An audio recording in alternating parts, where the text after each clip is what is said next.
A potential huge spoiler has been revealed ahead of tonight's big AEW Dynamite on TBS. Details on what that is. Also, the first look at the brand new set for tonight's AEW Dynamite on TBS for the post-Revolution episode of Dynamite, with Tony Khan describing tonight's episode as the beginning of a brand new era in All Elite Wrestling. The Young Bucks say they've got a major announcement set for tonight's episode. Mark Shapiro, the president of TKO, says Vince McMahon is not coming back to the company. Details on what was a plan B for Sting's retirement match at Revolution this past weekend if Darby Allin was too injured to compete after going through glass in the match. John Cena teases an appearance at WrestleMania 40 in Philadelphia. Details on who is the next inductee into the WWE Hall of Fame class of 2024, and WWE's next Saudi show is revealed.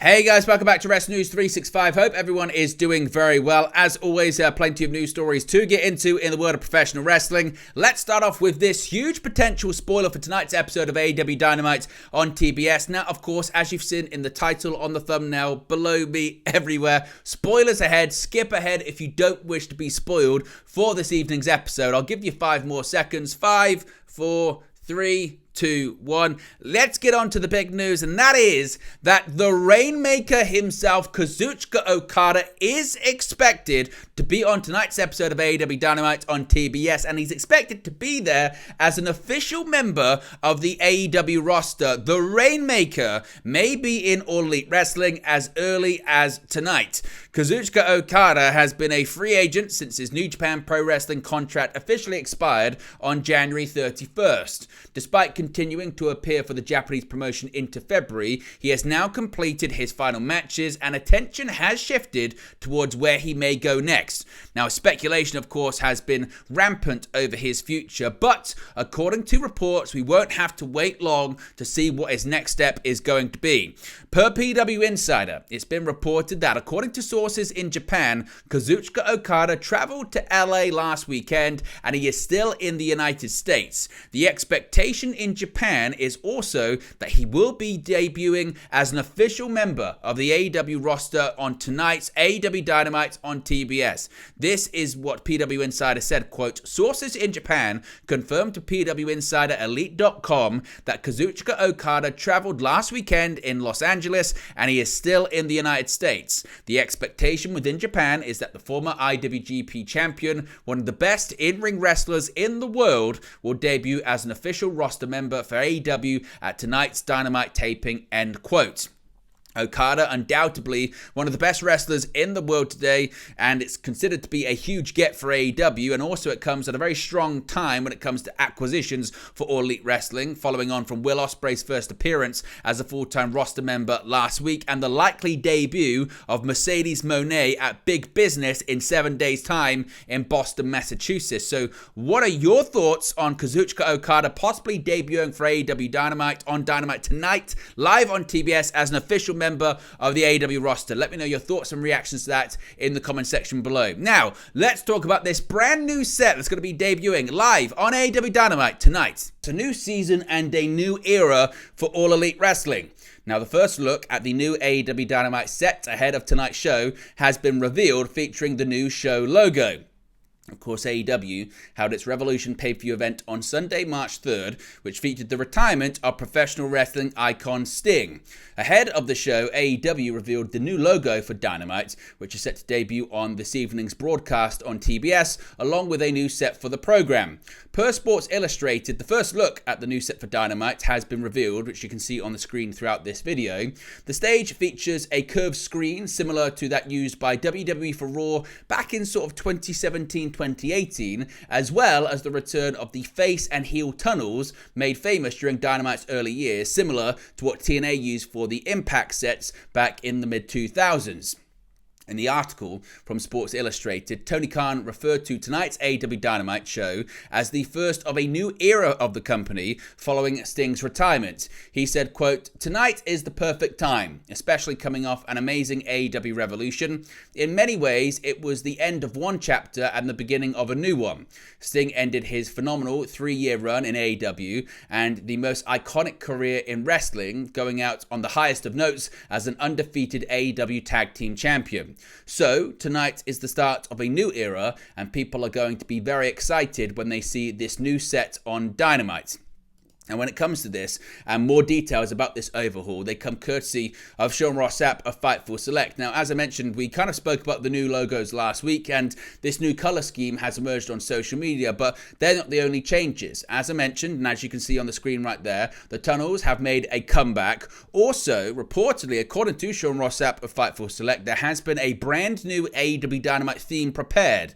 The early hints that Fightful were given is that Mikey Ruckus produced a rock-based theme for the change. In addition, AEW got a new overhead lighting system fairly recently, though those aren't connected to this overhaul. So we're going to be getting, of course, new graphics, a new set, and new music for Dynamite. What are your thoughts on Tony Khan calling it the beginning of a new era? What does Dynamite need to do to get back to 1 million viewers? Is this going to help? Are you excited for the new era tonight on AEW Dynamite? What do you think of the new set? What do you think of the new color scheme? Let me know your thoughts about it, as always, in the comments section below.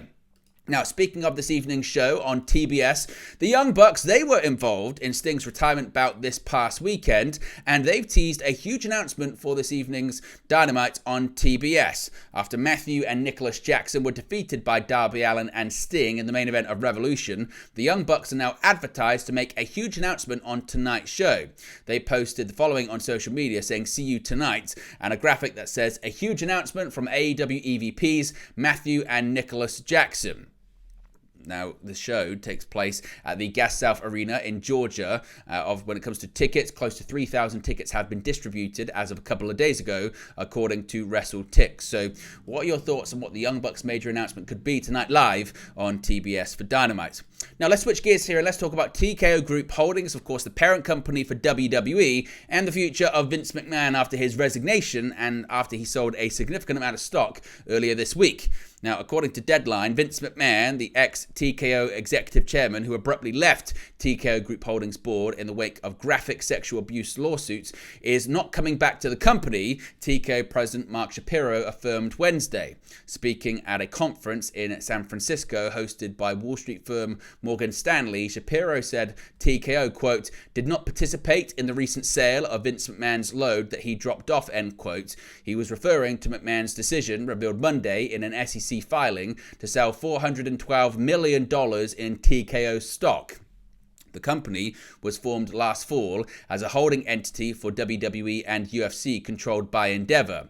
Shapiro said the most recent stock sale cut McMahon's holdings to 15 million shares. He had sold an even bigger amount several weeks ago, and his position in the company is down from an initial 28 million shares, Shapiro said, giving him 8.5% of all shares. Reiterating the sentiment he expressed on TKO's fourth quarter earnings call, Shapiro said, quote, "We're not in conversations with McMahon. We don't know his motives, his plans, or his timeline. He doesn't work for the company, doesn't come into the office, and he's not coming back to the company. And that's where we sit," end quote. Now, McMahon exited as executive chairman of TKO. In the same week, he had appeared alongside Shapiro, Ari Emanuel, and Dwayne Johnson at the New York Stock Exchange bell ringing ceremony. Also that week, TKO and Netflix revealed a $5 billion rights fee for the Monday Night Raw franchise. So, when it comes to his future in TKO, according to Mark Shapiro, they're not in talks with Vince McMahon, and he's not coming back to the company at all. Now, let's go back to AEW and let's talk about this past weekend's retirement bout for Sting at AEW Revolution, particularly when it comes to kind of the inner workings and inner details of this bout that we saw. Now, AEW reportedly had a Plan B finish prepared for Sting's final match at AEW Revolution if a specific scenario played out. AEW Revolution's main event match between Sting and Darby Allin and the Young Bucks was a spectacle and a fitting conclusion to the Icon's 40-year wrestling career. While the focus was rightfully on the Stinger, undoubtedly the most memorable spot of the match came courtesy of Sting's protege Darby Allin, who launched himself off a 15-foot ladder through a pane of glass and through an assortment of chairs. The spot required Darby Allin to receive 12 stitches afterwards and was yet another testament to the 31-year-old's incredible fortitude. Thankfully, Darby Allin continued the match and played a key role in its finish. However, according to a new article from Sports Illustrated's Justin Barrasso, AEW had a contingency plan if Darby Allin could not continue following the spot. Barrasso noted the following regarding the spot and what AEW's plan was had he been unable to continue the match. He said, quote, "Multiple people confirmed that was one spot Darby wanted above all.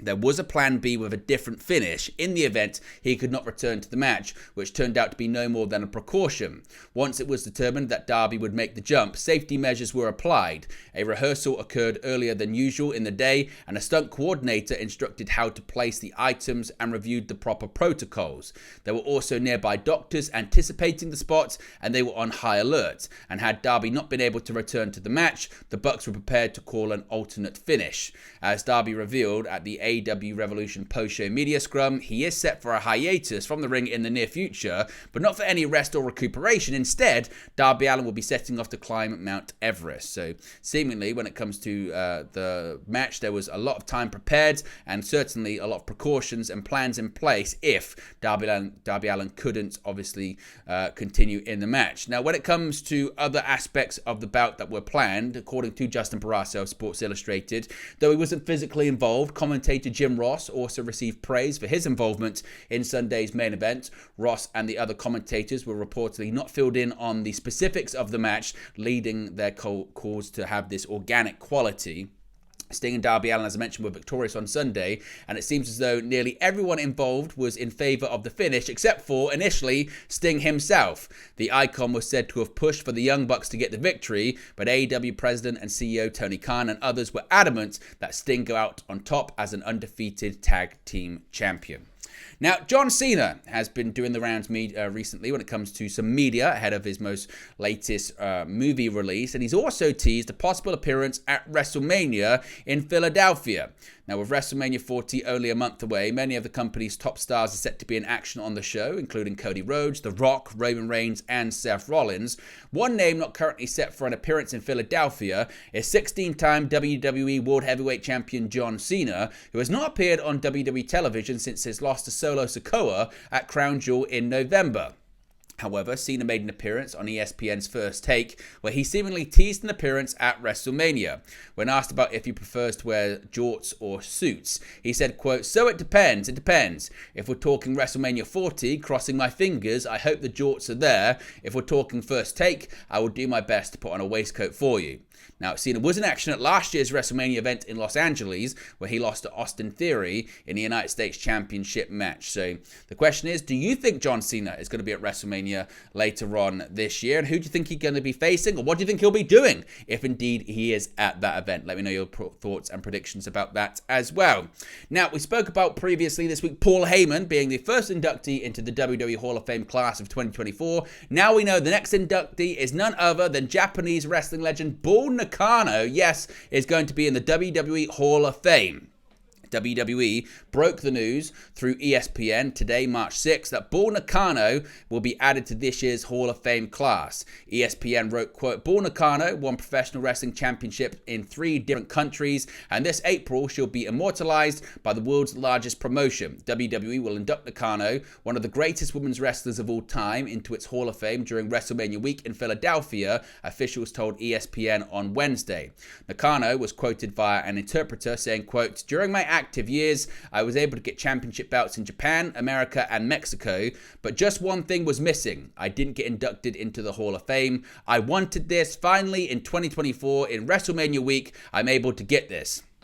WWE CCO Paul Triple H Levesque tweeted, quote, "An unbelievable talent with an unforgettable look and a mean streak a mile long. Bull Nakano isn't just one of the best women's wrestlers of all time. She's one of the best of all time, period. Hashtag WWE Hall of Fame."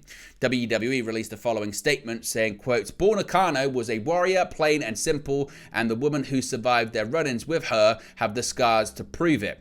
Debuting as a competitor in the notoriously stern world of All Japan Women's Pro Wrestling when she was only a teenager, Nakano became familiar to WWE fans when she terrorized Alundra Blaze in 1994. She competed in WWE long before that, however, teaming up with powerhouse dump Matsumoto as the Devils of Japan on a series of shows in 1986.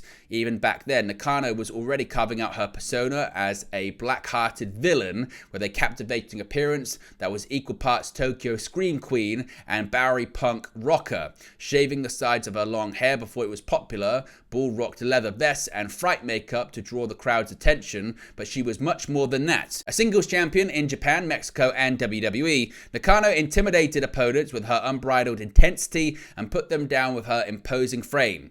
Taking obvious pleasure in causing pain, she'd grab a handful of hair and fling rivals across the ring in tribute to the fabulous Moolah. Nakano became revered in sports entertainment figure following a string of physical encounters against formidable opponents like Aja Kong and Minami Toyota in Japan. It was this international reputation that brought her to WWE in 1994 for a rivalry with Blaze that revitalized the long stagnant women's title. The two battled exhaustively throughout the year, with Nakano's biggest victory coming on November 24, 1994, when she won the Women's Championship in front of more than 42,000 fans in the Tokyo Dome. Nakano and Blaze rumbled again in WCW in 1995, but her ring career began to wind down soon after. Following a brief stint as a professional golfer, Nakano officially retired from wrestling on January 8, 2012. Her iconic career both domestically and abroad influenced multiple generations that followed, cementing her legacy as one of the greatest, one of the all-time greats, as she now takes her rightful place in the WWE Hall of Fame. So congratulations to Bull Nakano. Finally, an update on WWE's next show that's going to be taking place in Saudi Arabia. Now, WWE's current plans when the company will return to Saudi Arabia for its next show have been revealed. The last time WWE held a show in Saudi was Crown Jewel in November last year, headlined by Roman Reigns versus LA Knight for the undisputed WWE Universal Championship. Prior to that, there was Night of Champions in May of last year, which was originally planned to be King and Queen of the Ring, but instead of running those tournaments, there was the culmination of the World Heavyweight Championship tournament, which was won by Seth Rollins. Of course, he still currently holds the championship. It appears this year will follow a similar timeline, as PW Insider is reporting that WWE is targeting May 2024 show in Saudi. There's currently no word on what the show will be named or how it's going to be branded. As for the presumed second Saudi show of the year, it's unknown too, but every year since 2018, it's always been late October, early November, of course excluding 2020 when it was skipped due to COVID, and it's always been Crown Jewel, so most likely it would probably be Crown Jewel once again. But there you go, guys, this latest pro wrestling news for you. Be sure to smash a like on the like button, be sure to subscribe, bottom right hand corner. As always, let me know your thoughts in the comment section below, and I'll speak to you again very, very soon. Hey guys, thank you for watching, listening, streaming, or however you come across this video today. Be sure to click on the video on the right there to watch our next video, or click the bottom there to subscribe, or the bottom right hand corner. Thank you very much, and I'll speak to you again very soon.